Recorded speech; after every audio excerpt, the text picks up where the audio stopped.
Hola, muy buenas tardes. Agradecemos su presencia a través de este medio. A nombre del Instituto Sonorense de Administración Pública les doy la más cordial bienvenida a la primera conferencia virtual, misma que forma parte de la Semana ISAP, celebración del 32 aniversario del Instituto y en honor al licenciado Marco Antonio Cubillas Estrada, que en paz descanse. Durante estas semanas se estarán desarrollando una serie de conferencias presenciales y virtuales. El día de ayer tuvimos nuestra primera conferencia presencial en donde tuvimos la participación del doctor José Luis Salomía Segarra, secretario de Salud del Estado de Sonora, con el tema Salud en la Nueva Realidad. También estuvo con nosotros el maestro Adrián Orduño Dávalos, director general de Telefonía Rural, con el tema Conectividad y Gobernanza Digital. Asimismo, los invitamos a que nos acompañen a las próximas conferencias presenciales y virtuales. Al final de esta transmisión les estaré compartiendo la información de estos eventos. En esta ocasión tendremos la participación del doctor Gerardo Gil Valdivia con el tema A 50 años de los límites de crecimiento. Para presentarlo ante ustedes, les cedo el uso de la palabra al maestro Alberto Haas Díaz, presidente del Consejo Directivo de ISAP. Adelante, maestro Haas. Muchas gracias y les doy las gracias a todas las personas que están ahorita ya viéndonos para poder compartir los conocimientos, la experiencia y los puntos de vista que nos va a exponer el doctor Gerardo Gil Valdivia. Él es un abogado egresado de la UNAM que realizó estudios de posgrado en Harvard. Ha sido investigador de tiempo completo en el Instituto de Investigaciones Jurídicas de la UNAM y profesor en varias universidades de México y en el extranjero. Colaboró también como funcionario de Nacional Financiera, fue secretario del Instituto Nacional de Administración Pública, fue director general de Mexpetrol, SADCB, y es autor de varios libros y artículos sobre derecho público, asuntos internacionales y sobre la energía y la sustentabilidad, entre otros temas. Él es presidente del Club de Roma, la sección en México de este club, que es un organismo de mucha gente inteligente a nivel mundial. Gerardo también es vicepresidente de la Fundación Javier Barros Sierra y miembro del Consejo Mexicano de Asuntos Internacionales. Nos va a exponer acerca de un tema que debemos conocer en todas sus dimensiones para poder actuar en consecuencia cada quien de los que vivimos en este planeta para poder asegurar un mejor futuro. Esto es porque en medio de las graves consecuencias que ya vivimos a nivel global por el cambio climático, 2022 es el año en el que el estudio denominado Los Límites del Crecimiento fue elaborado hace 50 años por el Club de Roma. De alguna manera, las propuestas que este estudio generó siguen vigentes. Y en este contexto, Gerardo Gil, que ya les dije, preside en México la sección de nuestro país del Club de Roma, él ya nos ha planteado en sus diversas publicaciones y en los programas de radio y en televisión, que también ha participado, nos ha dicho que el cambio que se requiere no se agota en la transición energética hacia fuentes limpias. Este es tan solo el primer paso. Es necesario hacer ajustes, nos ha dicho, en todos los aspectos de nuestros sistemas económicos y sociales y políticos y de las administraciones públicas. Por ello es muy recomendable poner mucha atención a todo lo que nos va a exponer enseguida el doctor Gerardo Gil Valdivia, a quien le agradezco su colaboración con el Instituto Sonorense de Administración Pública. Y a ustedes, muchas gracias por seguir participando en el evento del aniversario número 32 del ISAP. Gracias. Agradecemos las palabras del maestro Alberto Haas y la presentación del doctor Gerardo Gil Valdivia, a quien a continuación escucharemos con su tema A 50 años de los límites del crecimiento. Adelante, doctor. Tengo un enorme gusto de participar en este evento del Instituto Sonorense de Administración Pública, gracias a la invitación del doctor Alberto Haas, presidente de dicho instituto. Y me sumo a los homenajes que está realizando el ISAP para el maestro Marco Antonio Cubillas, que fue un distinguido servidor público federal y del estado de Sonora.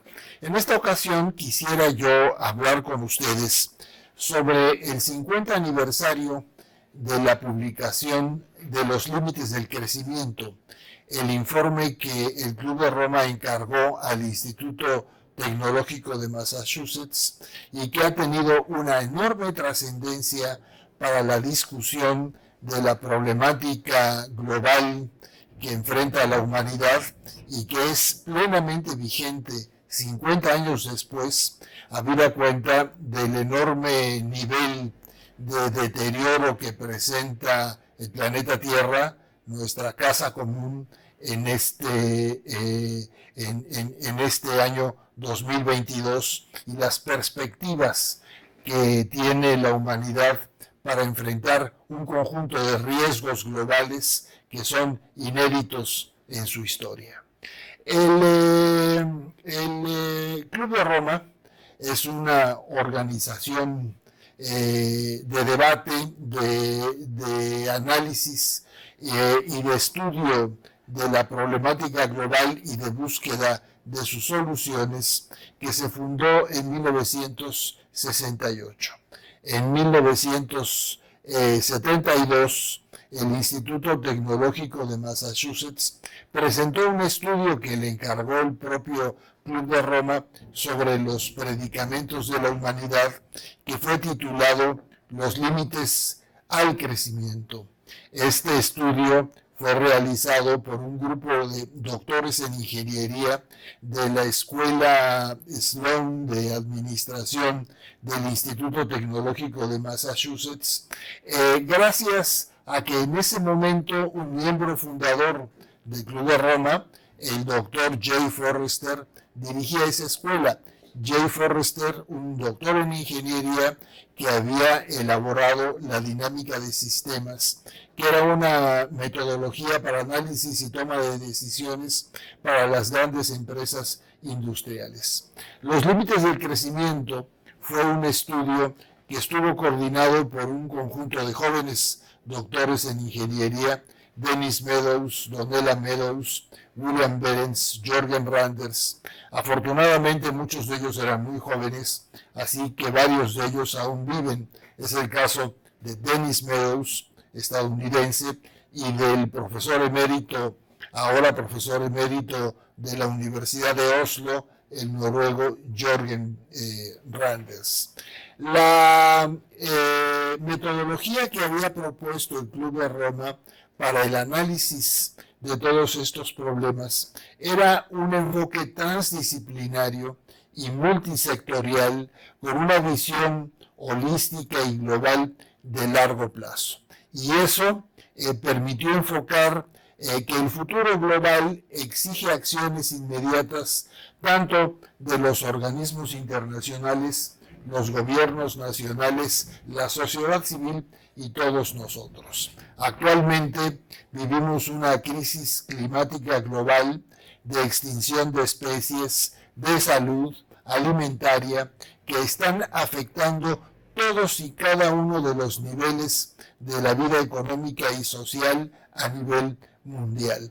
Una de las ideas fuerza que estableció el Club de Roma fue que no podía haber un crecimiento infinito en un planeta con recursos finitos y que no era posible fundar el crecimiento y el progreso de las sociedades humanas con base en la destrucción de la naturaleza, en la sobreexplotación de los recursos naturales, en la degradación de los ecosistemas y en el cambio climático y la contaminación en todos sus aspectos. Bueno, el Club de Roma planteó que no era posible establecer este tipo de crecimiento en un mundo con recursos finitos, ¿no? Y que esto generaría un colapso gradual en el curso del siglo XXI para toda la humanidad.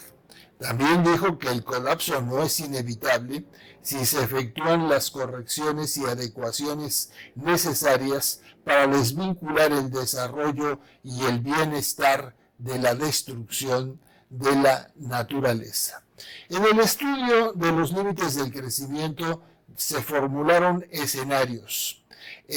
Como decíamos, la idea fundamental es que el crecimiento ilimitado en un mundo finito no es posible y que el crecimiento basado en la acelerada destrucción de la naturaleza, la sobreexplotación de los recursos naturales y la degradación de los ecosistemas, aunado al crecimiento exponencial de la población, generarían un colapso gradual en el curso del siglo XXI, pero insisto, esto no sería inevitable si se tomaran las correcciones que habría que instrumentar, situación en la que estamos viviendo en este momento.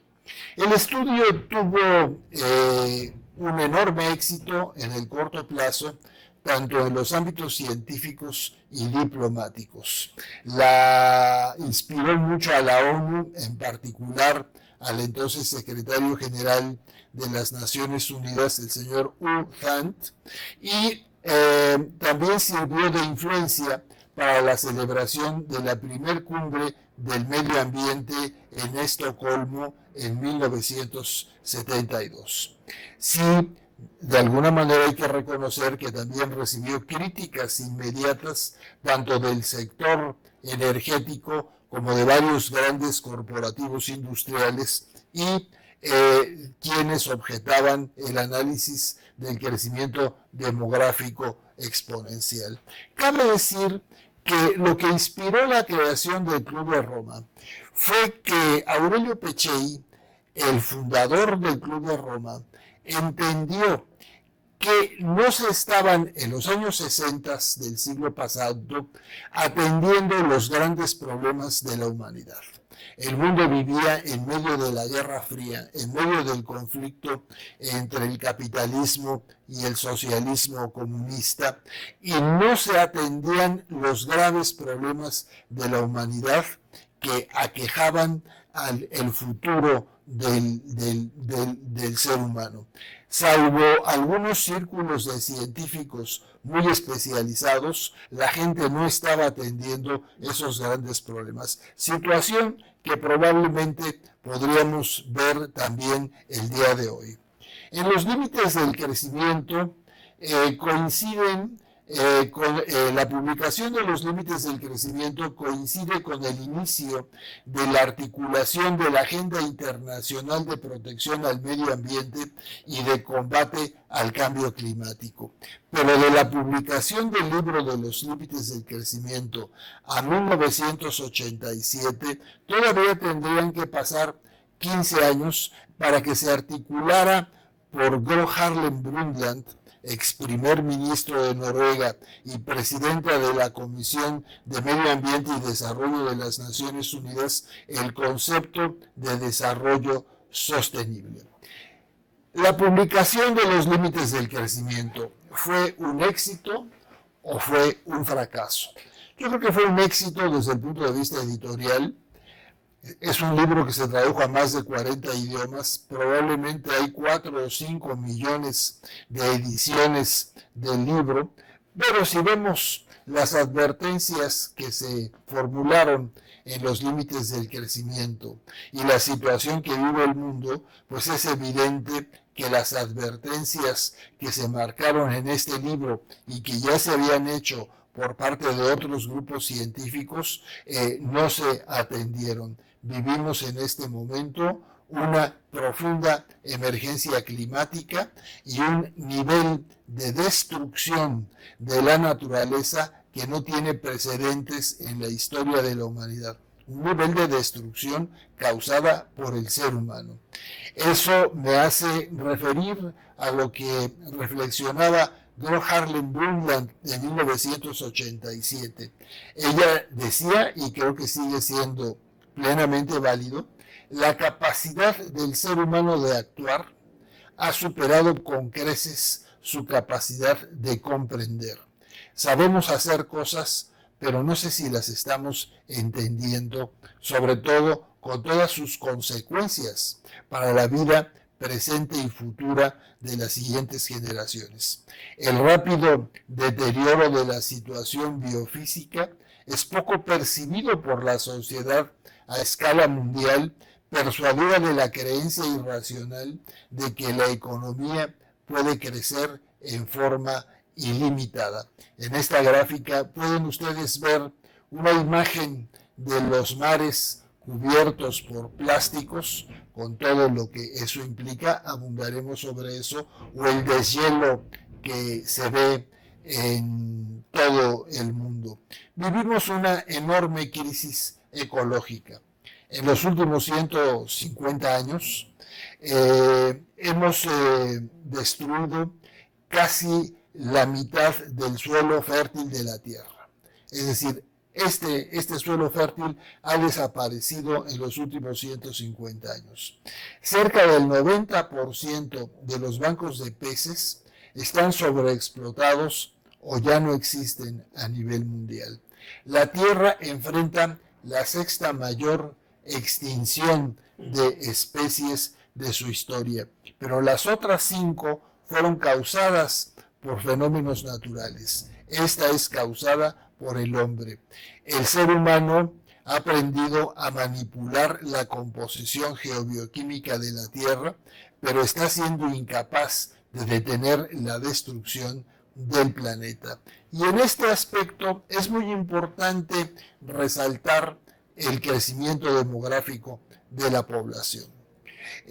Ahora está de moda este nuevo telescopio que desde el espacio nos están mandando imágenes que pudieron haber sido originadas hace 4.300 millones de años. Si vemos un panorama en este sentido, vemos que el universo puede tener una antigüedad de 13.700 millones de años. El planeta Tierra, una antigüedad de 4.500 millones de años. El Homo sapiens apenas tiene de 200 a 300.000 años. Los asentamientos humanos se generan en la Tierra hace aproximadamente 12.000 años, cuando surge la agricultura. En la época de Jesucristo, la población del mundo la podíamos estimar en alrededor de 200 millones de personas. A finales del siglo XVIII, en la época del célebre ensayo de Thomas Robert Malthus, la población del mundo llegó a 1.000 millones de habitantes. A finales del siglo XIX, a 2.000 millones de personas, y actualmente somos poco más de 7.800 millones de personas. Una agencia de Naciones Unidas señala que el 15 de noviembre de 2022 llegaremos a 8.000 millones de personas en el planeta Tierra. Evidentemente, nunca habíamos tenido una población de esta magnitud. El escenario intermedio para 2050 es que seremos 10.000 millones de personas. En el caso de México, hago un paréntesis breve para hablar de nuestro país. Nosotros llegamos a la independencia en 1821 con un territorio de más del doble del actual territorio nacional, con 8 millones de habitantes. El censo de 1900 nos habló de 13 millones de personas. El censo de 1950 nos arrojó que teníamos 25.600.000 habitantes. Hay quien rectifica que éramos un poco más, 25.700.000 habitantes. La estimación del Consejo Nacional de Población para 2022 es que somos 130 millones de habitantes. En suma, a pesar de los avances en ciencia y tecnología, con esta dinámica demográfica y esta crisis ecológica, estamos viviendo una creciente tensión económica y social. De la población mundial de más de 7.800 millones de personas, en donde ha habido grandes avances, nunca antes tanta gente había salido de la pobreza, sobre todo por el caso de China y de otros países del Asia-Pacífico, cerca de 4.000 millones de personas, más de la mitad de la población mundial, están en situación de pobreza, hambre, enfermedades, conflictos bélicos, cambio climático e innovación. Vivimos la era de mayor avance científico y tecnológico en la historia, la llamamos la era del antropoceno, pero hemos tenido una progresiva destrucción de la naturaleza, una dinámica demográfica muy completa. Después veremos las complicaciones de esta dinámica demográfica, porque la población tenderá a estabilizarse hacia finales del año 2000, hacia el 2100, ¿no? En donde llegaremos a cerca de 11.800 millones de habitantes, para después de crecer con un cambio sustancial de la población, un enorme envejecimiento de la misma. Vamos a vivir cada vez más tiempo y una creciente urbanización de la población mundial. Tenemos una fuerte sobreexplotación de los recursos naturales y una de las expresiones de esta crisis es el cambio climático. Me gustaría vincular este tema con los temas sociales. El mundo muestra una creciente desigualdad. El informe de Oxfam al Foro Económico Mundial de Davos señalaba que el 1% de la población mundial podría estar en control del 50% de los ingresos en el mundo o del 50% de la riqueza. Hay una discusión metodológica sobre este tema, pero yo simplemente lo señalo como una cuestión de atención para resaltar el enorme problema de la creciente desigualdad en el mundo. La CEPAL nos confirma que América Latina es probablemente la región más desigual en el planeta. Esta es la gráfica del elefante que veíamos en la gráfica anterior. Ha subido mucho el ingreso en muchos países, sobre todo en China y en otros países del Asia-Pacífico, pero ha crecido la desigualdad, tanto entre los países como dentro de los países, incluso en países desarrollados. Y aquí vemos la trompa del elefante, una élite que tiene un control enorme del ingreso del planeta. Igual la gráfica del dinosaurio refleja el desigual aumento de las emisiones de carbono entre 1990 y 2015. El 5% más rico del planeta es responsable del 37% del aumento total de las emisiones y el 10% más rico del planeta de casi el 50%, en tanto que el 50% más pobre, que es el que sufre más los efectos del cambio climático, apenas es responsable del 6% de las emisiones de gases de efecto invernadero. Otro aspecto que conviene señalar muy puntualmente es esta pérdida de la biodiversidad por la acción humana.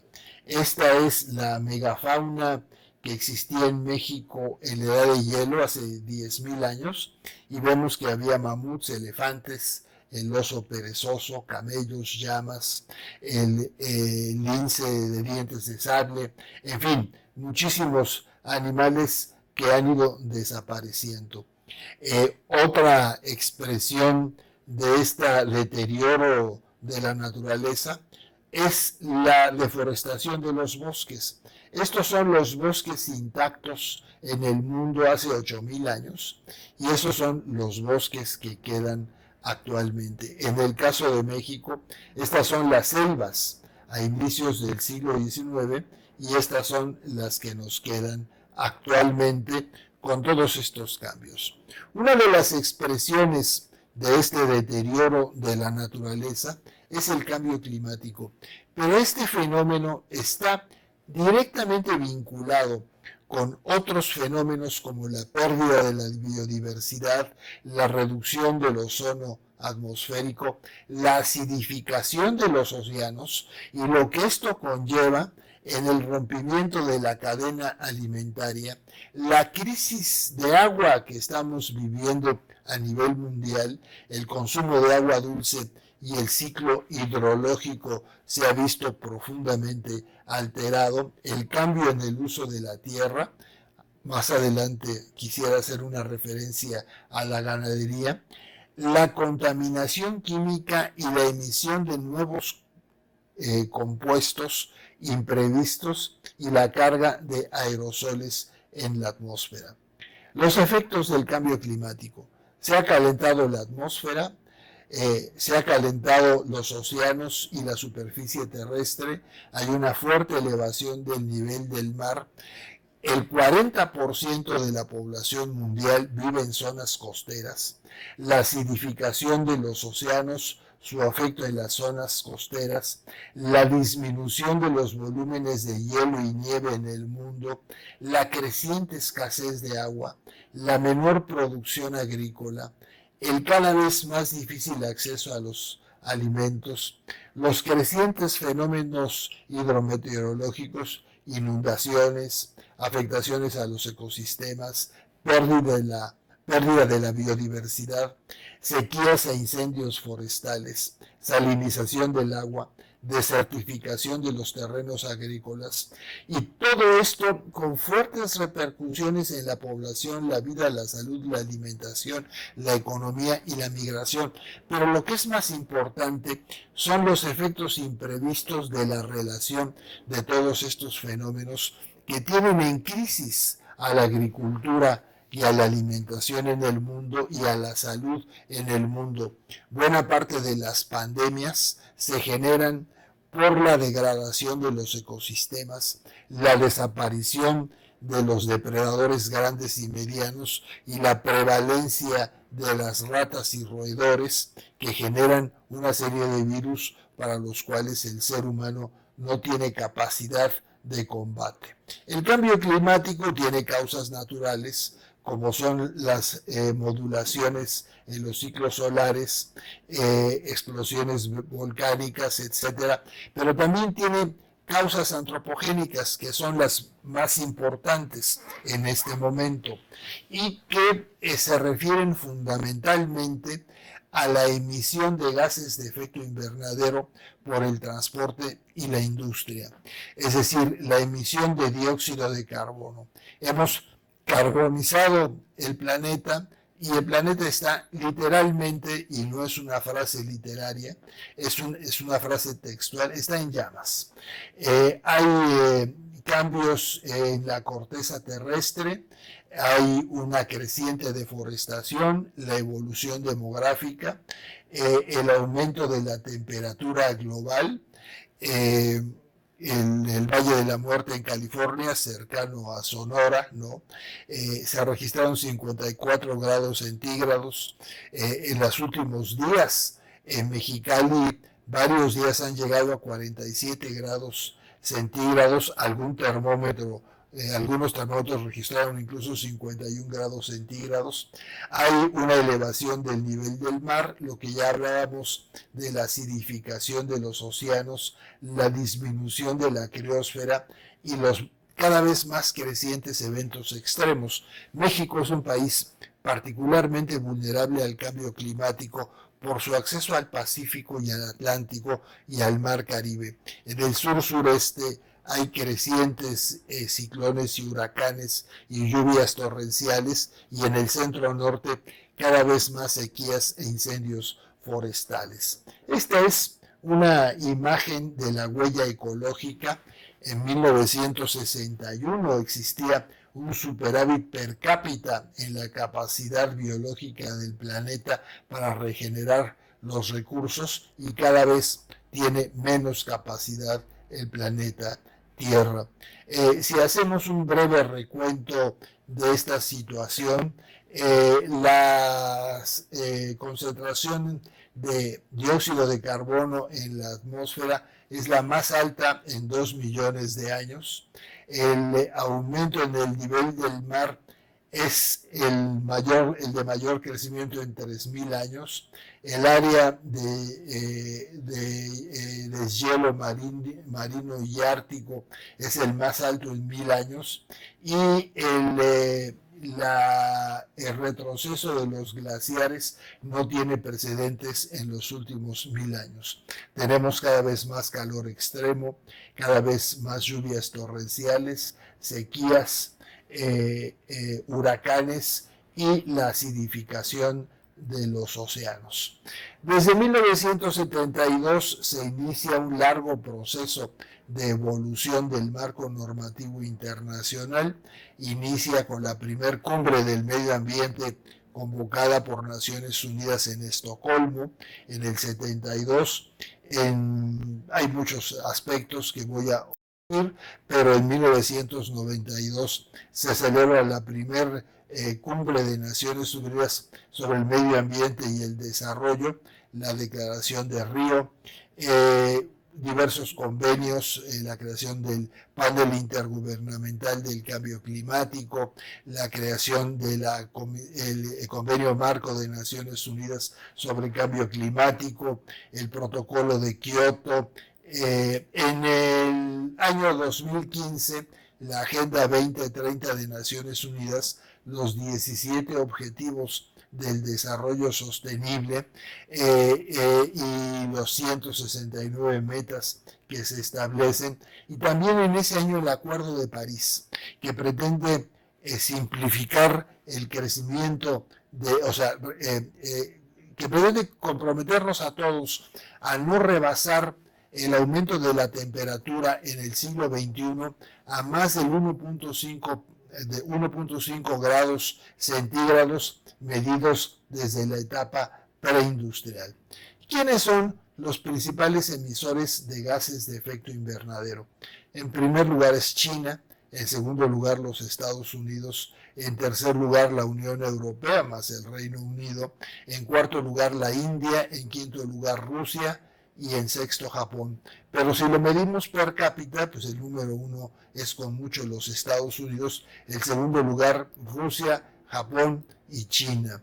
El Acuerdo de París, que recoge el protocolo de Kioto del 97, se comprometió a procurar no llegar a más de 2 grados y de preferencia 1.5 grados centígrados medidos desde la etapa preindustrial.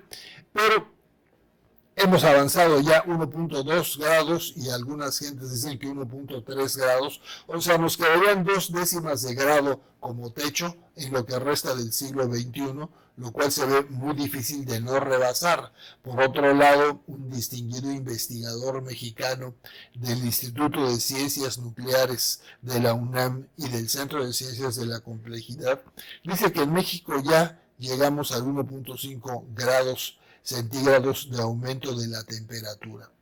La respuesta de la comunidad internacional organizada a la problemática presente y futura de la humanidad está muy bien resumida en la Agenda 2030 de Naciones Unidas en su vertiente social, económica y ambiental. Pero el COVID-19 primero y la invasión rusa a Ucrania después han hecho que muchas de estas metas se vean soslayadas. Son, como ya lo referimos, 17 objetivos para el desarrollo sostenible con 169 metas aprobadas por la Asamblea General de la ONU de 2015 que le dieron continuidad a los objetivos del milenio. Este es un análisis de los objetivos de carácter ambiental que son transversales a todo lo demás. El objetivo 6, agua limpia y saneamiento. El objetivo 7 es energía asequible y no contaminante. El objetivo 11 es el referente a las ciudades y comunidades sostenibles. El objetivo 12 a la producción y consumo responsable. El objetivo 13 a la acción por el clima. El 14 la vida submarina y el 15 la vida de los ecosistemas terrestres, todos ellos vinculados entre sí. El cambio climático está poniendo en riesgo el logro de varios objetivos de los ODS, además de la pandemia y de la guerra. El cambio climático de origen antropocéntrico, que es expresión de la progresiva destrucción de la naturaleza, recibe las alertas de los acuerdos posteriores al de París de 2015 y el último informe del panel intergubernamental sobre el cambio climático de hace un mes nos señala que las cosas van perfectamente mal. Foros como el Foro Económico Mundial nos hablan, dentro de sus mayores preocupaciones, de la pérdida de la biodiversidad, de enfermedades infecciosas, del daño ambiental humano, del fracaso en las acciones climáticas y de los riesgos del clima extremo. Hablando de una expresión del cambio climático y del deterioro de la naturaleza, que es esta sequía y estos incendios forestales, este es un mapa que me parece que en Sonora debe ser particularmente preocupante. Es un mapa de América del Norte. En la parte roja y roja intensa se ven áreas de sequías y de escasez de agua en los Estados Unidos, en toda la parte occidental de los Estados Unidos. Esta es otra versión del mismo mapa. Y en el caso de México, aquí tenemos en el mapa de la izquierda el número de declaratorias emitidas entre el 2000 y el 2021 y el grado de rezago social en 2020. Y vemos cómo coinciden en el sur-sureste varias de estos problemas. Este es el déficit ambiental, que es creciente.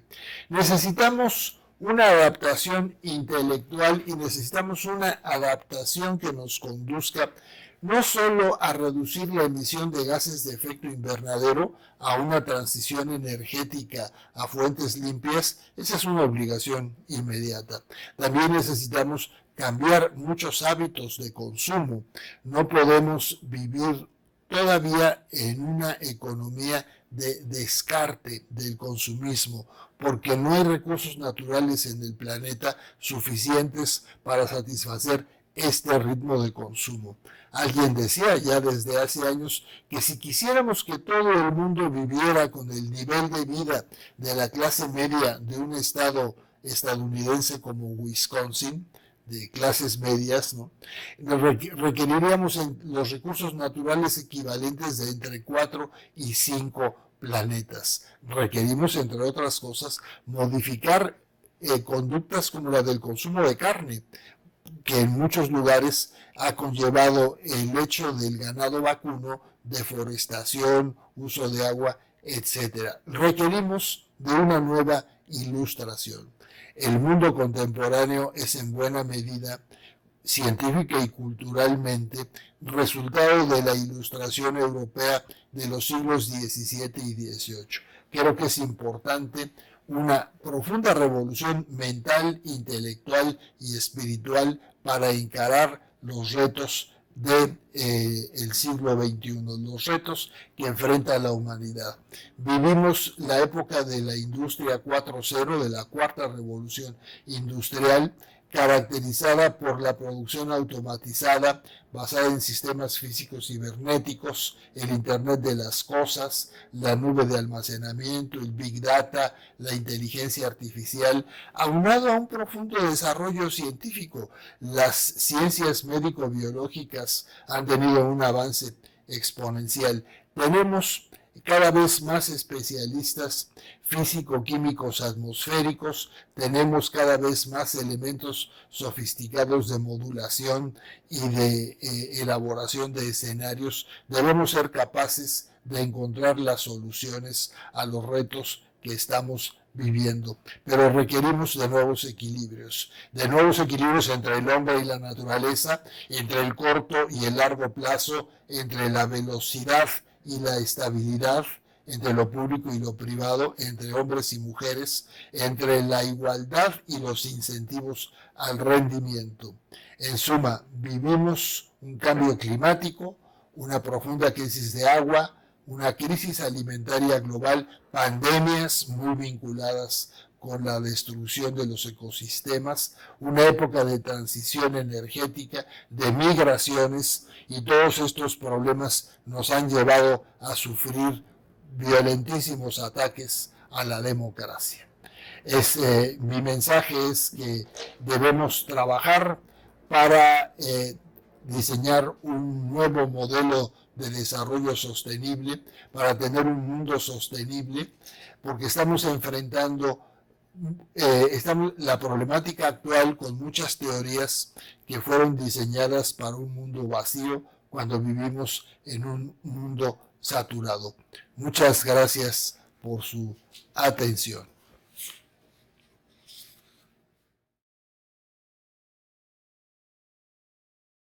Agradecemos la participación del doctor Gerardo Gil Valdivia en este importante evento de la Semana ISAP, en el marco de su celebración de 32 años de su fundación, y los invitamos a que nos acompañen en los próximos eventos de estos días.